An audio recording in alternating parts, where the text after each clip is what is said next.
Avant d'être un lieu réel, Monte Cristo est d'abord un nom, et ce nom n'est jamais neutre. Lorsqu'Alexandre Dumas publie Le Comte de Monte Cristo en 1844, il ne crée pas une simple histoire. Il écrit un récit d'enfermement, de temps volé, d'injustice acceptée par la société. Edmond Dantès n'est pas hanté par des fantômes. Il est hanté par un lieu, une prison, un espace clos où le monde continue sans lui. Ce détail est essentiel, parce que Monte Cristo, dans la fiction, n'est pas un monstre. C'est un décor passif, qui devient une arme par ce qu'il permet.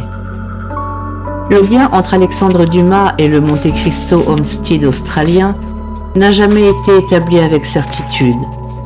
Aucun document officiel ne prouve une intention directe. Aucune lettre, aucune archive ne vient confirmer un hommage conscient. Et pourtant, le nom apparaît, Monte Cristo. Dans une Australie encore jeune, rude, éloignée des centres culturels européens, ce choix intrigue. Pourquoi importer un nom aussi chargé? Pourquoi donner à une demeure isolée le nom d'une île-prison fictive? Était-ce un clin d'œil littéraire? Un symbole romantique? Ou simplement une fascination pour l'idée d'isolement volontaire? La vérité ici est incertaine, et ce doute est précieux, car Monte Cristo va devenir exactement cela, un lieu réel portant un nom fictif, où les thèmes de l'enfermement, du silence et de l'oubli vont progressivement quitter la littérature pour entrer dans la chair. Lorsque le manoir est construit, il ne suscite aucune peur particulière. C'est une grande maison, solide, imposante, pensée pour durer. Elle est située loin de Sydney, entourée de terres sauvages, difficilement accessibles. À cette époque, l'isolement n'est pas vu comme une menace. Il est perçu comme une forme de réussite, avoir de la terre, de l'espace et du silence. Mais ce silence, justement, va devenir une constante. Elizabeth Crawley arrive à Monte Cristo après la mort de sa fille. Un événement qui ne fait pas les gros titres, un drame intime, un effondrement discret. Elle ne fuit pas la société de manière spectaculaire. Elle s'en retire progressivement. Les voisins la voient peu.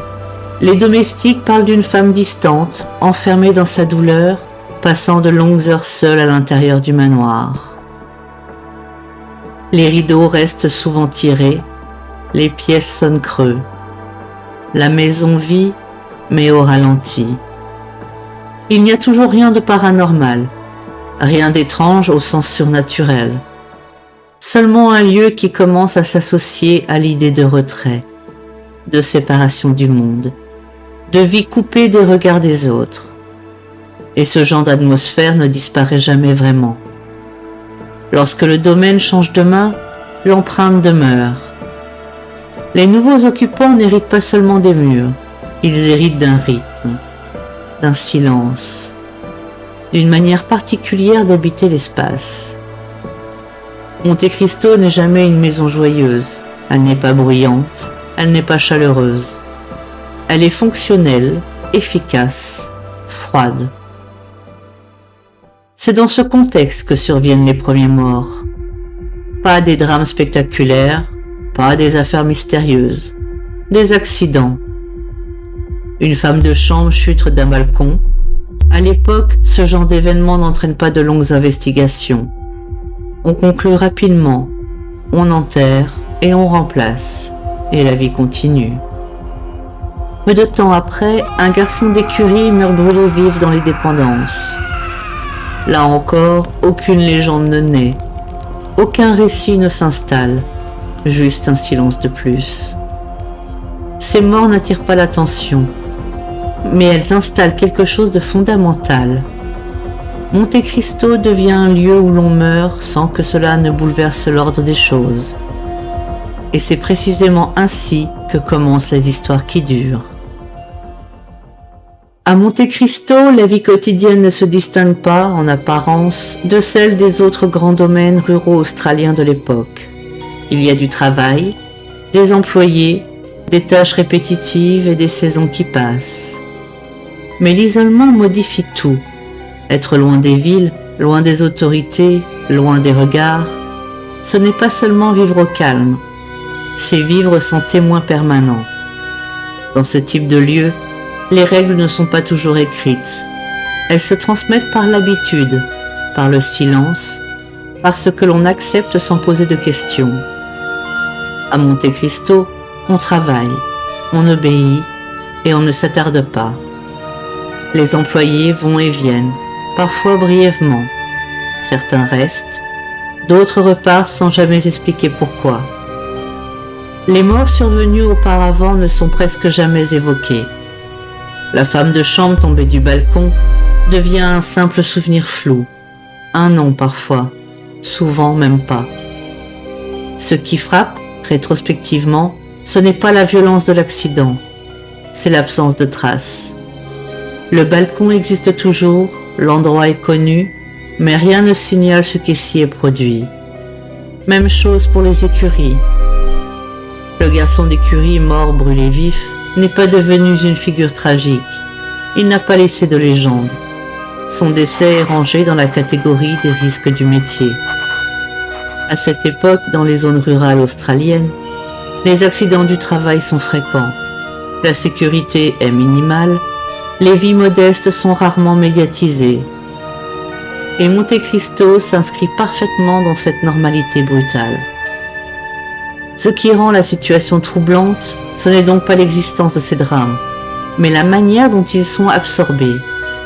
Le domaine continue de fonctionner, les propriétaires changent, les employés se succèdent. La maison, elle, ne change pas. Elle conserve cette impression de distance, cette manière de tenir les êtres humains à l'écart les uns des autres. Peu à peu, une réputation diffuse commence à se former. Pas une réputation de lieu hanté, pas encore. Plutôt celle d'un endroit où l'on ne reste pas longtemps sans raison, où l'on se sent observé, non pas par quelque chose, mais par le lieu lui-même. Certains parlent d'un malaise difficile à expliquer, d'une fatigue inhabituelle, d'un besoin irrépressible de sortir, de respirer ailleurs. Rien de précis, rien de vérifiable, mais ces impressions reviennent, encore et encore. Et puis arrive l'année 1900.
L'histoire d'Harold ne commence pas par la violence. Elle commence par l'indifférence. Harold naît sur le domaine de Monte Cristo. Il grandit dans l'ombre du manoir, au milieu des dépendances, des terres, des bâtiments secondaires.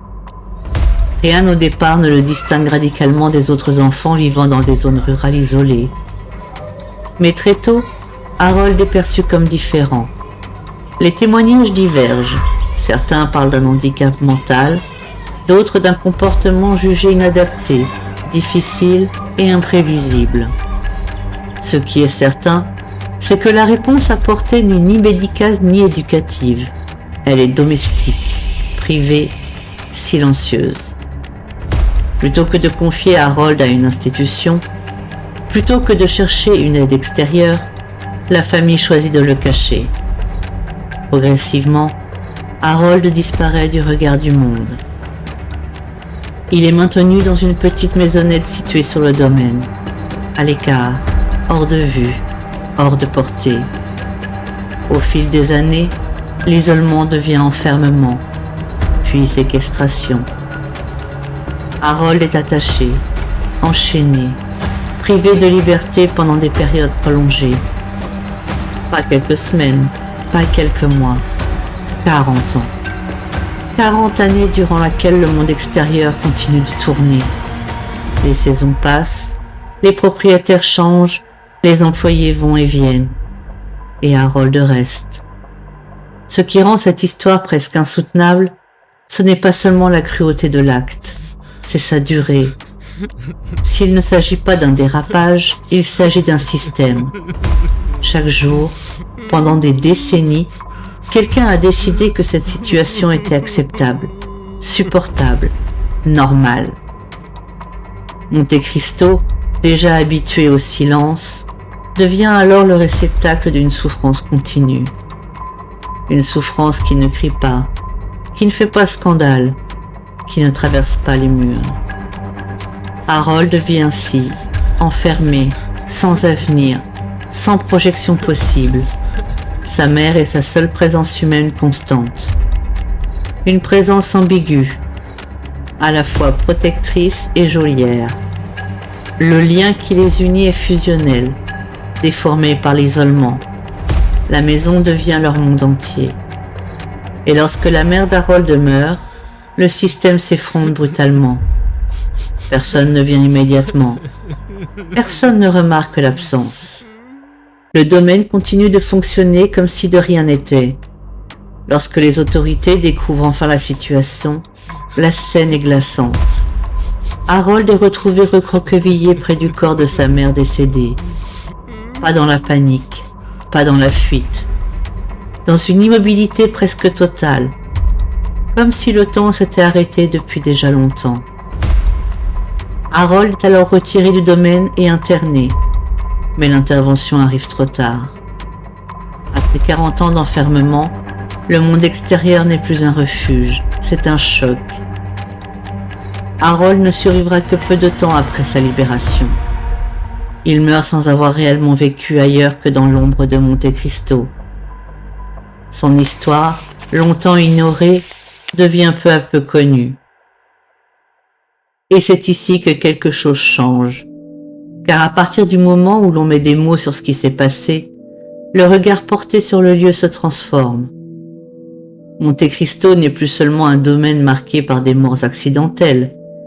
Il devient le symbole d'une violence prolongée, tolérée, invisible. Et c'est précisément à ce moment-là que les récits évoluent. Les employés, les visiteurs, les propriétaires parlent désormais d'autre chose que du passé historique. Ils parlent de sensations, des zones où on ne reste pas, des pièces où l'air semble plus lourd, des endroits où le silence paraît anormalement épais. Dans la maison où Harold a vécu enfermé, le malaise est quasi systématique. Ceux qui y rentrent parlent d'une oppression immédiate, d'un besoin instinctif de sortir, d'un inconfort qui ne se dissipe pas. Certains évoquent des bruits métalliques, pas des chaînes clairement audibles, plutôt des frottements, des sons ambigus.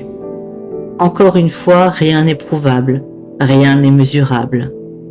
Mais la concordance est troublante. car ses ressentis se concentrent exactement là où la souffrance a été la plus longue.